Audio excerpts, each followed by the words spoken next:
Bienvenue sur Mathieu te raconte. Aujourd'hui, je te présente un roman qui s'appelle Prisonnier du gym, publié dans la collection Zèbre chez Bayard Canada. Prisonnier du gym, même si ça se déroule à l'Halloween, c'est pas nécessairement un livre de peur. C'est aussi et surtout une histoire drôle qui se déroule à l'Halloween où il y a une dimension aussi horrifiante à certaines scènes. Ce roman-là raconte l'histoire d'Elliot, un garçon qui aime pas le sport et qui est surtout fier d'être intelligent et débrouillard. À l'Halloween, alors qu'il revient chez lui après une journée un peu difficile à l'école, son costume de loup-garou n'a pas été efficace. Elliot réalise qu'il est seul. Toute sa famille est partie s'entraîner. Ce sont des obsédés des sports. Elliot ne partage pas ça du tout avec sa famille. Lorsqu'il n'en peut plus d'attendre, il décide d'aller les chercher. Elliot a envie de faire une activité d'Halloween, un parcours de peur ou quelque chose comme ça. Lorsqu'il arrive au gym, il voit une affiche sur la porte qui lui dit que s'il entre ici, il devra trouver la sortie à ses risques et périls. Elliot est content. Enfin, il va avoir son activité avec sa famille. Ça va être au gym. Eux vont être contents.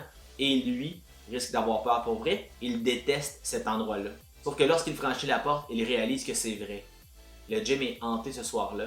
Chacun des exercices, des appareils est devenu une menace. Et il doit essayer d'éprendre un membre de sa famille à chaque endroit.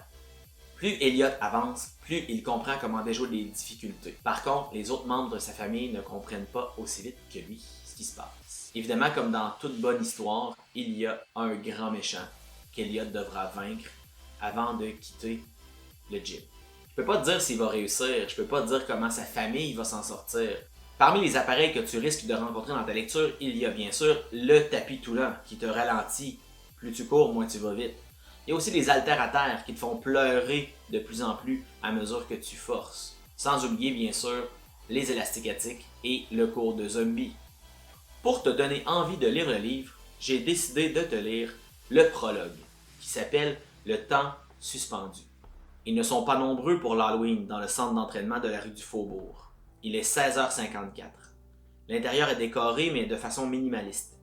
Quelques formes découpées habillent les murs et une dizaine de silhouettes en papier sont suspendues au plafond. Isaac est en train de lever des haltères avec son frère Ulrich. On termine bientôt! On doit sortir pour 17h car ils vont installer le parcours de peur. Encore 5 minutes, répond Justine, la fille d'Isaac, qui fait des exercices au sol avec les élastiques d'entraînement. Le gym est vide, on est les derniers, remarque Adalbert, son jumeau, avant de repartir à la course sur le tapis roulant. Je vais répéter ma chorégraphie dans la salle de cours, répond Sophia, leur mère.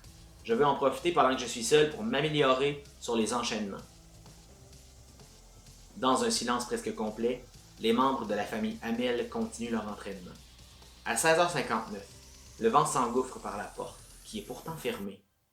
Qu'est-ce qui se passe? Demande Justine, empêtrée dans un élastique. C'est l'heure de partir, dit Ulrich en soulevant un haltère plus gros que ceux qu'il utilise d'habitude. Lorsque l'horloge affiche 17h, les lumières s'éteignent brusquement. Adalbert est figé dans son pas de course sur le tapis roulant. Sophia s'arrête dans un mouvement de Zumba, une jambe en l'air, les bras sur les hanches. Isaac est accroupi, les deux mains sur une barre d'haltérophilie. Une voix grave retentit alors dans tout le centre d'entraînement. Vous êtes maintenant prisonnier du gym. Pour connaître la suite, tu dois lire le livre. N'hésite pas à t'abonner à ma chaîne pour d'autres histoires de peur et légendes fascinantes.